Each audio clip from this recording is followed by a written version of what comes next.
Szép napot, Szatmári Nóra vagyok. Nézzük meg, hogy milyen üzenete van a cigánykártyának 2024. június havára. Azért van fölfordítva az első lap, amiért az elmúlt másfél évben mindig fenn volt, mert hogy ez az előző hónapnak a zárólapja, azaz a május 27-től június 2-áig szóló lap, és innentől kezdve már csak 4 lapot fogok húzni, és meglátjuk, hogy milyen üzenetet kapunk. Nos, ugye mit jelent az állandóság lapja? Hogy mindaz, amit ugye május 27 és június 2-a között lefixálunk, lestabilizálunk, beállítunk, pillanatragasztózunk, mindegy, hogy milyen formátumot adunk ennek a folyamatnak, az olyan maradt. Tehát az, amit csinálsz június első 2 napján, és ez itt nagyon nyomatékos, az úgy lesz, az úgy marad, az nem változik, az nem módosul. Tehát gondold azt át nagyon alaposan, nagyon részletesen, hogy hogyan döntesz bizonyos dolgokban, mert ahogy döntesz, az nagyon tartósan meg fog maradni. És ha a szó minden iróniáját nélkülözve rosszul döntesz, akkor az marad meg, ha jól, okosan és megfontoltan döntesz, akkor nyilván az fog megmaradni.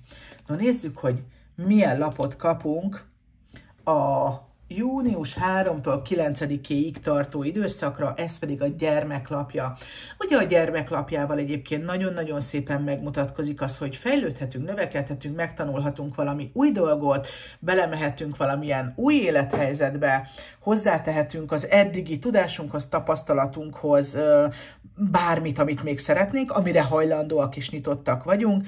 Ugye a gyermeklapjában benne van egy újrakezdés lehetősége is, hiszen egy friss energia érkezett az életünkbe, egy lehetőségként, amit a kedvünk szerint tudunk formálni, nagyobbá tenni, szebbé varázsolni, és csak rajtunk áll, hogy mit hozunk ki ebből az adott szituációból. Remélem, hogy mindenki a maximumot bele tudja majd ebbe a történetbe tenni, és ebbe a lehetőségbe megtalálja mindenki azt, amit keres. No, nézzük, hogy mi a következő heti üzenetünk. Ez pedig ugye a június 10-től 16-áig szóló időintervallumot fedi le.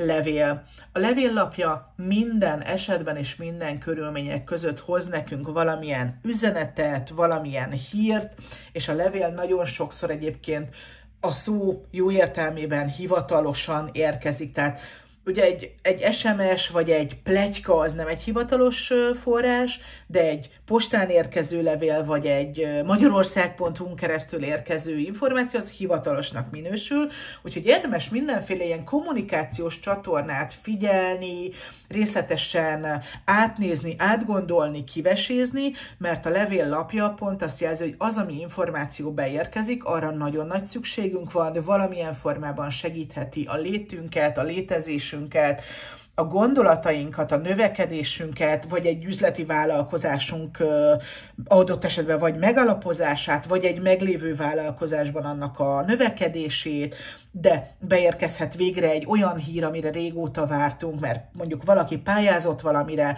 végre megérkezik a hír, valaki pályázott egy munkahelyre, végre arról is megérkezik a hír, tehát nagyon sokféle formájú hír, információ futhat be, amire vágyakozunk. Egyébként ilyenkor szoktam halkan megjegyezni, hogy a levél mellett érdemes egyébként a híreket hallgatni napközben, vagy adott esetben a híradót megnézni az esti órákban, mert ezek is írtó sokat hozzátehetnek ahhoz, hogy bizonyos dolgokat megértsünk, felfogjunk, vagy egyszerűen, hogy meg tudjunk, hogy mi folyik a környezetünkben, mi folyik a világban. Én például azért szoktam rendszeresen, mielőtt elindulok, megnézni az útinformot, mert hogyha azt írják, hogy az M5-ös be van dugulva, vagy baleset van, hát nem arra megyek, hanem kikerülöm. És ezek nyilván apróságok, de pont ezek azok, amikre azt mondom, hogy ha figyelünk a hírekre, és tudatosan odafigyelünk arra, hogy milyen információ, hogy érkezik meg, nagyon sokat segíthet abban, hogy időt nyerjünk, energiát nyerjünk, vagy valamit a szó jó értelmében megnyerjünk egy adott szituációhoz, egy adott élethelyzethez. Na nézzük a következő hetet. Itt már ugye azért június 2. felébe bukunk át, 17-től 23-áig szóló időszak, és a hűséglapját kaptuk. A hűséglapjával egyébként nagyon-nagyon szépen megérkezik az a fajta élmény, életélmény szituáció, hogy ugye a hűség az egy tartós, hosszú távú elkötelezettséget hoz az életünkbe, tehát ami mellett itt lerakjuk a voksunkat, az hosszú távon és tartósan tud nekünk kamatozni, örömöt okozni, stb. Tehát, ha például valaki férjhez megy ebben a periódusban, biztos, hogy hosszú távú, tartós házasságra számíthat. Ha valaki itt ír alá egy szerződést, biztos, hogy a szerződésben foglaltakat be kell tartania, hát legyen az jó, vagy éppen kellemetlen, tehát okosan kell szerződni. De ugye a hűség, ne felejtsétek el, és aki régen hallgat engem, ezt is mindig elő szoktam húzni a kalapból, hogy a hűség ugye nagyon sokszor az önmagunk elveihez, az önmagunk véleményéhez való hűségünkre is egyértelműen utal, úgyhogy nem érdemes azzal játszani, hogy szembe megyek a tegnapi véleményemmel csak azért, hogy valami előnyt csiholhassak abból, hogy hát most már nem a pirosat szeretem, hanem a kéket. Nem, ezt felejtsétek el, tartsatok ki az elképzeléseitek, az akaratotok, a véleményetek, az ideológiátok mellett, mert az bizony többszörösen meg tud térülni. Úgyhogy mindenképpen a hűség, igenis legyetek hűségesek önnön magatokhoz, és persze nyilván nem elvitatható az a kérdés, hogy legyetek hűségesek a társatokhoz, ha van miért hűségesnek lenni a munkátokhoz, akkor ahhoz, vagy valamilyen olyan feladathoz, amit kitűztetek célként magatok elé. Mondok még egy egyszerű példát, ha például valaki ezen a héten határozza el, hogy na, akkor ő neki áll mondjuk fogyókúrázni, vagy életmódot váltani, vagy sportolni, nagyon jó az esély annak, hogy a hűséglappal ezt hosszú távon tudja csinálni, és ennek tényleg lesz egy nagyon komoly haszna és látszata. Nézzük, hogy milyen lapunk érkezik az utolsó hétre, méghozzá a 24. és 30. közötti időszakra. Hihetetlenül érdekesnek tartom, ugyanis a tarót már megcsináltam, a taró előrejelzést, és esküszöm arra, és Isten lássa a lelkem, hogy milyen nagyon érdekes, hogy beugrik memóriából, hogy pedig ott biztos, hogy a toronylapot húztam ki ugyanerre az utolsó hétre. Hát ez nagyon izgalmas, mert ugye ha megnézzük, azért a torony és a szerencsétlenség lapja között van nagyon sok ideológiai beli hasonlóság, hiszen valami összeomlik, valami tönkremegy, valami ledől, valamilyen akár ugye a hitünk, a hitbéli gondolataink, vagy a házasságunk dől össze, nyilván nagyon sokféle dolog dőlhet össze. És hadd mondjam azt, hogy ezen a héten se tekintsünk a szerencsétlenség lapjára úgy, mint egy nagyon rossz lapra, egy kellemetlen ómerre, amin nem lehet változtatni, hanem igenis vegyük tudomásul, hogy erre a hétre, erre a 24-től 30-ig tartó hétre kaptunk egy olyan útmutatást, hogy oké, ez egy problémás időszak, fel kell készülnünk minden eshetőségre, legyen az jó, rossz, kellemetlen, nem örömteli és nem felemelő.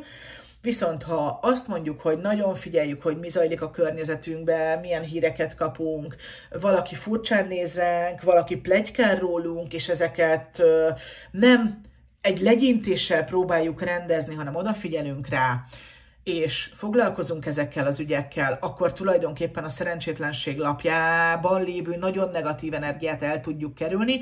Nyilván a helyzetet nem tudjuk elkerülni, hiszen az mindenképpen beérkezik az életünkbe, csak persze innentől kezdve nem mindegy, hogy milyen erővel érkezik be, hogy kicsi erővel, vagy óriási erővel. És akkor én amondó vagyok, hogy figyeljünk mindenre, de igaz ez arra is, hogy ne nyomjátok feleslegesen a gázpedált, ne menjetek át a piroson, ne akarjátok befeketíteni a másikat, akkor se, ha egyébként mondjuk hibázott, mert higgyétek el, hogy a sors úgyis mindent rendez. Önmagatokra figyeljetek, a saját dolgaitokra figyeljetek, gondoljátok meg, hogy mit cselekedtek, mit ígértek meg másoknak, és ha nagyon tudatosak vagytok, és például nem ígértek olyasmit, amit úgysem tudtok megvalósítani, akkor ugye nem kerültök kellemetlen helyzetbe, és akkor ugye milyen ügyesen felkészültünk, mert elkerüljük a problémát. Szerintem egyébként az egészet tekintve, sorozatban nézve, egyébként a szerencsétlenség lapja nem egy rossz történet, pontosan arról szól, hogy a tudatossággal és az igazság, meg a valóság, meg az életszerűség figyelembevételével nem hozhatunk rossz és hibás döntést, és ha odafigyelünk, akkor el tudjuk kerülni azt, hogy belezuhanjunk egy gödörbe, és jól összeverjük magunkat a gödör alján, amikor leestünk. Hát, Én azt kívánom, hogy legyen tök jó júniusotok, én szerintem próbáljunk meg pozitívan tekinteni erre is, kérlek csatlakozzatok a csatornatagságomhoz, és azt kívánom, hogy legyen úgy, ahogy lennie kell a dolgoknak. Ha pedig szeretnél eljönni egy személyes konzultációra, vagy akár online-ra, akkor elérsz a +36 73 11 61 25-ös számon. Legyen tök jó júniusotok!